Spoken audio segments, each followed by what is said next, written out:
What's up everyone, this is Hedon, and I'm excited to bring to you my Infinimist Necromancer. It can kill Echo of Lilith with ease, it can solo a level 100 Butcher while carrying a full team, it can speed through Nightmare Dungeon 100s, it can solo Duriel, it can PvP. This build can do it all, and the best part is that you can keep the same gear on for all in-game activities without the need to swap pieces around. This is going to be a long and comprehensive video explaining this build in its entirety, so let's get right into it. For your skill tree, you're going to want to take Reap. This is a great skill when engaging enemies, because you get a free corpse on the ground, so it gets your corpses rolling whenever you hit your Blood Mist. So put 1 point into Reap, come up and take Enhanced Reap, and then grab Acolyte's Reap, so you can increase your corpse generation. Then you're going to come down to the second wheel, and max out your Hued Flesh. You get extra stacks from your weapon as well. Then you're going to come down, you're going to put 5 points into Blood Mist, come up and take Enhanced Blood Mist, and then get Ghastly Blood Mist, so you get an extra corpse on the ground. Now you are going to put 1 point into Spiked Armor. If you use Decrepify, which you should be using, and then you use Abhorrent Decrepify, whenever an enemy hits you, you have a chance to reset your cooldown. It does work quite a bit against bosses, and it's great in PvP, especially when you get hit a lot. You can reset your cooldowns, hop into Blood Mist faster, and you're immortal that much more. Put 1 point to Grim Harvest, and then max out Fueled by Death. As you can see, I get 2 extra points from gear that I have on. Now I have 23 points into Corpse Explosion. You'll see why later on when I show you my gear. But you're going to max this out, put 5 points in, grab Enhanced Corpse Explosion, and then come up and get Blighted Corpse Explosion. This is going to be our complete source of damage right here. Put 3 points into Amplify Damage for more damage when enemies are cursed. You're going to put 1 point to Decrepify, grab Enhanced Decrepify, and then an Abhorrent Decrepify, so you have a chance to reduce cooldowns. Then you're going to put 1 point into Corpse Tendril. You get a lot of extra points with corpse skills that you get on gear. So just put 1 point in here, grab Enhanced Corpse Tendril, and then Plagued Corpse Tendril, so you can make enemies vulnerable. This is very good for increasing your damage. Then you're going to max out this, Reaper's Pursuit, more movement speed, great. Max this out, Gloom. This is probably the best passive for damage, and you can also get 3 ranks on your amulet, as I'll show you later. Max out Crippling Darkness. It's great to stun enemies for a long time. It can help build Stagger Bar on bosses. Then max out Terror also for more damage. Then put 3 points into Standalone. Really great damage reduction. We're not going to have any minions out. And then Memento Mori, so we can increase our sacrifice bonuses. 1 point into Bone Storm, 1 point into Prime Bone Storm, and we are actually not going to take any crit on this gear at all. Crit chance is not necessary, crit damage is not necessary either, so this is a free point. So I took my point out and then I put in a Spiked Armor. Of course, we're going to be taking Shadow Blight too. For your Book of the Dead, you're going to sacrifice your Reapers, so you get increased shadow damage. You're going to sacrifice Skeletal Mages, the cold ones, so you get more damage to vulnerable enemies. Enemies are always going to be vulnerable with your Corpse Tendril. And for Golem, you're going to sacrifice the Blood Golem, so you get increased life. Like I said, crit chance, crit damage does nothing for this build, so don't take Iron Golem. And you could take increased attack speed, but this is next to useless in my opinion. I think the increased life is very good, so I would just take that. For your Vampiric Powers, you're going to take Terror. I was considering taking Domination instead of Terror, but I really feel like Terror is much better against bosses. You can build the Stagger Bar quicker. This also pisses people off in PvP, because you're not only are you crowd controlling normally, but you can fear a lot. So this is much better against bosses. Then you're going to take Anticipation to get a little bit more uptime on your Bone Storm. Prey on the Weak. You deal more damage to vulnerable enemies. Flowing Veins. This is a great damage multiplier. Take this. And then Metamorphosis is really good too. I finally got the Harlequin Crest, so I'm going to show you my setup with it, and then I'll explain what you should do if you don't have this helmet. So I took this, put a life jewel in there. For the chest piece, I have Shielding Storm, life, armor, and damage reduction from shadow damage over time affected enemies. Now, instead of damage reduction, I would like to have damage reduction while fortified. I think that might be a little bit better, but I haven't found one yet. Howl from Below, I got one that actually has max lucky hit chance, and it has the 40% damage. Those are the most important stats on this, in my opinion. Item power is great to have higher, but it's not completely necessary. The corpse skill attack speed isn't super necessary to max out. Same with the lucky hit, has a chance to stun, and lucky hit has a chance to fear. Not as necessary, in my opinion. You're going to have a lot of crowd control already. Now I have Disobedience on my pants. These are some really good pants. I just got these yesterday. Life, armor, damage reduction from shadow damage over time affected enemies, and max corpse explosion stacks. I have a perfect disobedience aspect on this. And then, of course, I put the life jewels in there. For boots, I have Explosive Mist, movement speed, all stats, intelligence, corpse tendrils. I was on my build planner the other day, and I took the 4 points out of corpse tendril, and I literally only lost half a second cooldown. So I'm thinking about getting some new boots that don't have corpse tendrils and instead have dodge chance. For the weapon, Black River, I have, this is probably the best Black River that I'll ever find this season. I'm not trying anymore. I have, it's 925 item power.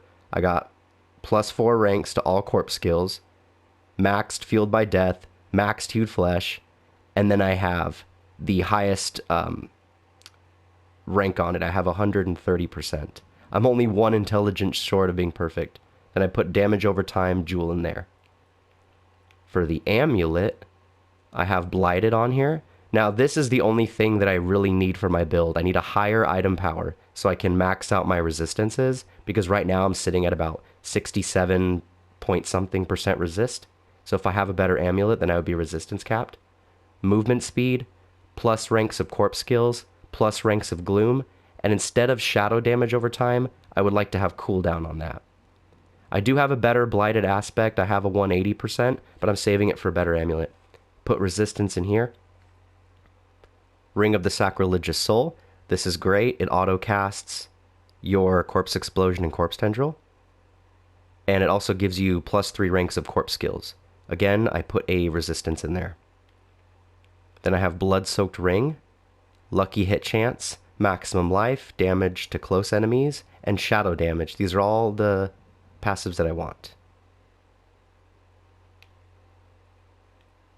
And then for my offhand, I have Ultimate Shadow, cooldown reduction again, lucky hit chance while you have a barrier, lucky hit chance. Instead of the damage reduction from shadow damage over time, I would like to have intelligence, but I don't know if I'll get another better offhand because all these other rolls are pretty nice.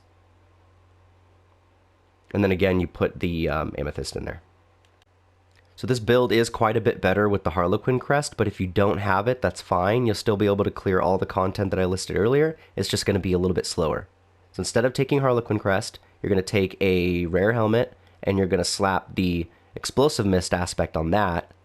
And on the rolls, you're going to take maximum life, lucky hit chance with barrier, cooldown, and % armor, which frees up your boots. So instead of taking Explosive Mist on the boots, you're going to take Ghost Walker aspect. So you will be able to move a little bit more freely, and you will have a bit more movement speed if you go with this setup instead.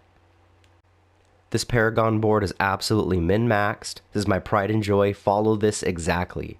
You're going to come up the right side, grab all these damage nodes, come up, grab all these armor nodes, grab the control glyph with all the intelligence within range. You get 70 intelligence. This gives you 138.6 damage to crowd-controlled enemies. This is very nice. Enemies are always going to be crowd-controlled.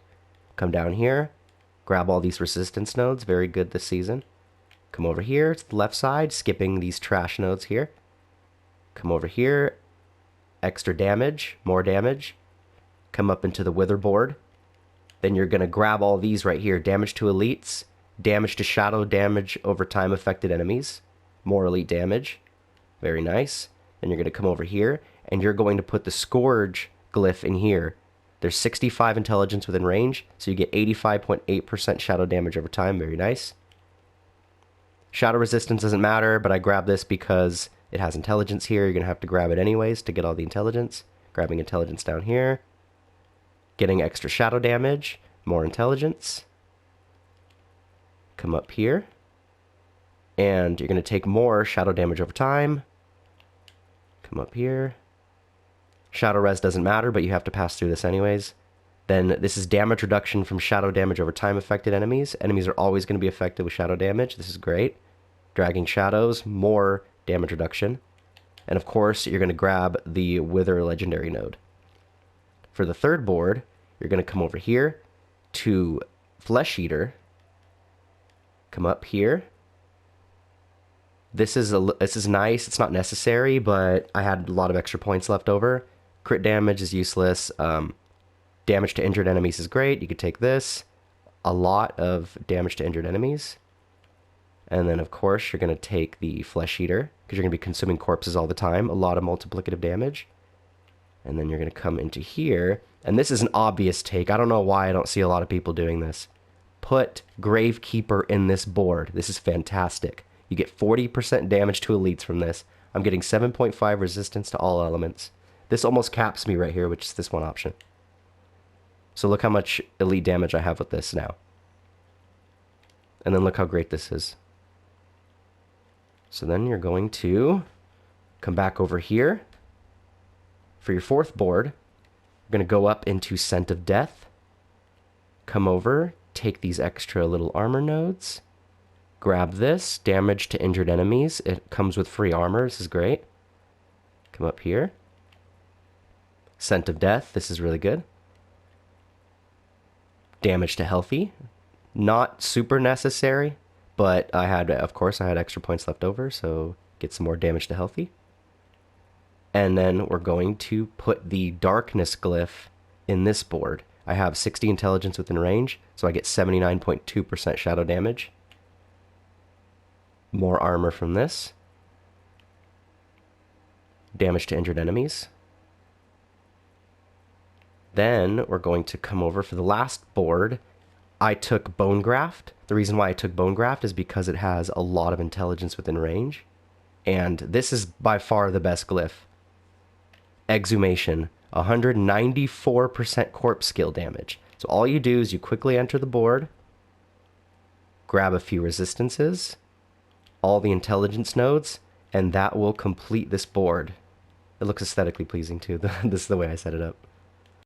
I hope you enjoyed the video, and I hope that I inspired you to try this build out. If you have any questions, I'd be more than happy to address them in the comment section. Like this video if you thought that it was helpful, or dislike the video if you think the build is trash. Consider subscribing if you want to stay up to date with Diablo related content. I've always had countless ideas just buzzing around in my head with seemingly no way to express it. This channel is my self-expression, and my videos are the fruits of my internal dialogue. I like to talk about a wide variety of topics, including video games, science, politics, music, and philosophy. But anything that generates an interesting and fruitful discussion is fair game. Thank you for watching my video, and I hope you have a great rest of your day.